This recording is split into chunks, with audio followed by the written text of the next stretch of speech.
Hey guys, we'll try this again. I'm not sure, but as soon as we started talking about free speech, I got a warning across the top that said that my connection was unstable. So if you're still in the stream, just let me know. But yes, I absolutely believe that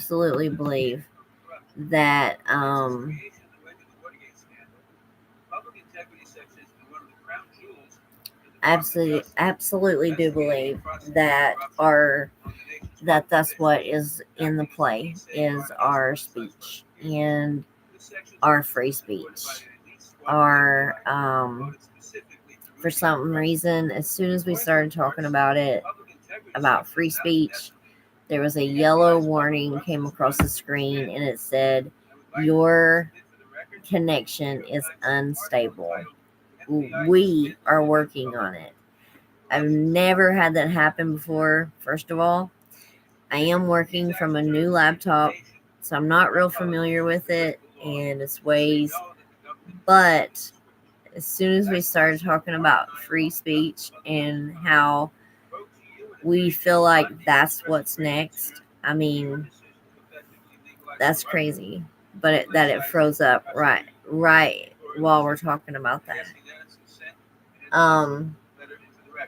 I will say that if we look at Canada, if we look at Britain, or New England, I think it's Britain, right? If somebody correct me if you know, but they're arresting people for saying things online that are against whatever they think.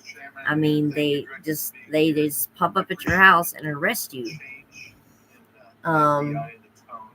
Again, I am watching the live stream with director Patel, and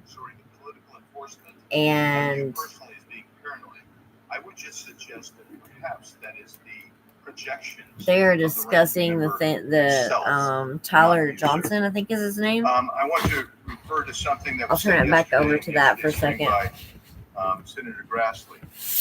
He said it's well understood that your predecessor left you an FBI infected with politics. At your nomination hearing, he gave you records. As I hope this one stays in a little clearer. Regarding something called Arctic Frost. Arctic Frost was the FBI case opened and approved by anti-Trump FBI agent Thibault. Arctic Frost became Jack Smith's elector case.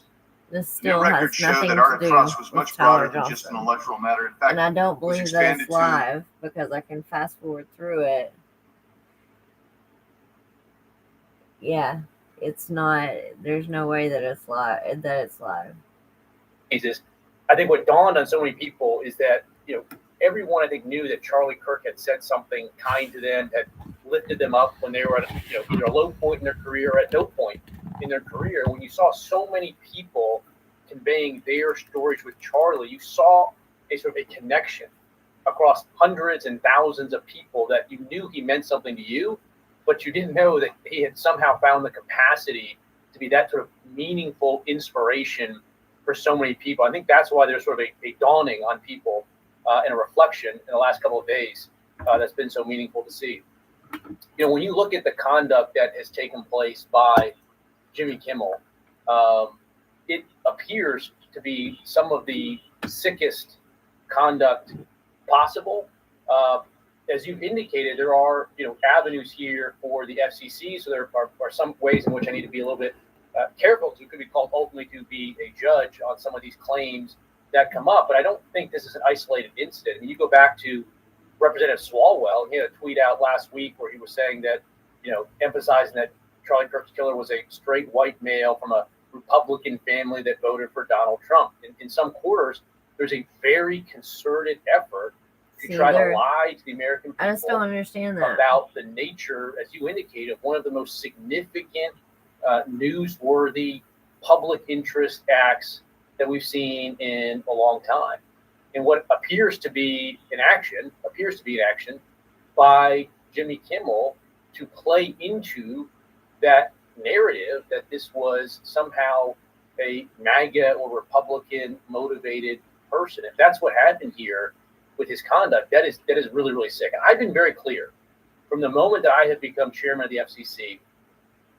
I want to reinvigorate the public interest. And what people don't understand is that the broadcasters, and you've gotten this right, are entirely different than people that use other forms of communication. They have a license granted by us at the FCC, and that comes with it I'm going to fast forward through and see what else is said, because nothing is being said. Understanding is that kind of, I'll let the public reports reflect themselves. I don't have the exact time. Okay. So we don't have any idea kind of his prep or how he set up or how he utilized that time when he first showed up on campus. All of those are being currently investigated through our. Here it is. This is understanding. They're that finally kind of, talking about Charlie I'll let the Kirk public when he got reports there. reflect themselves. I don't have the exact time. Okay. So we don't have any idea kind of his prep or how he set up or how he utilized that time when he first showed up on campus. All of those are being currently investigated through our cell phone analysis and through our witness interviews. And the state of Utah has now announced charges seeking the death penalty against these suspects. So we're a little limited in what we can continue to say. Sure, I understand. And the suspect, like you referred to, is then captured on security footage jumping off the roof of the alleged shooting location, the Losey Center. Do we have any idea how the suspect got up on the roof in the first place? I think for members of Congress, especially after Butler in Pennsylvania, it's just unimaginable that there could be some type of security breakdown prior to an event of that size where somebody could access a rooftop. So not commenting on the case, but having gone to the crime scene and walked the steps that we believe were taken, the roof was actually readily accessible through an exterior stairwell. So anyone could have gotten on it. Okay. I see. Okay. I see. The suspect flees on foot to kind of this wooded area where he drops the rifle, wraps it in a towel, and then proceeds to his staged vehicle and basically drives home. So do we have any idea what the towel was about? Was it used later to identify a place where the firearm was left? Or what we can tell you is the towel, there was a screwdriver found on the rooftop, which DNA was collected off of, and the towel was found wrapped around the firearm in question in a wooded area next to the campus. All have been processed for DNA. And then, according to the suspect's roommate, there were allegedly messages on instant messaging platforms, specifically Discord, suggesting the towel may have been used to identify that weapon's location. So the public reports have suggested that the shooter acted alone. Do we still believe that that's true? Do we have any idea as to whether or not those Discord messages led us to believe that the shooter may have had help in any way or assistance? I can only speak to the FBI's investigation, and our investigation is ongoing, and we are interviewing any of those individuals involved in that chat and other individuals in the area. Very good. And so my suggestion, if there are accomplices, I'm sure this is something the FBI is going to continue to investigate fully and thoroughly into the future. Yes, sir. The reason I asked that is because I don't know that that was necessarily the case with Butler, Pennsylvania. So thank you so much for your persistence kind of in this matter. There's still a lot of public questions that need to be asked. Let me shift to another topic very quickly. On July 31st, 2025, the DOJ and the CIA declassified the annex to Special Counsel John Durham's 2023 report on Operation Crossfire Hurricane. The 29-page Durham Annex contains previously classified information about, among other things, the investigative referral of the Clinton campaign plan. Why would somebody place documents in a burn bag related to this case? That case is very much ongoing, so I can't comment on the stylization of the evidence we're collecting. Can you comment at all on the Durham Annex as I described it?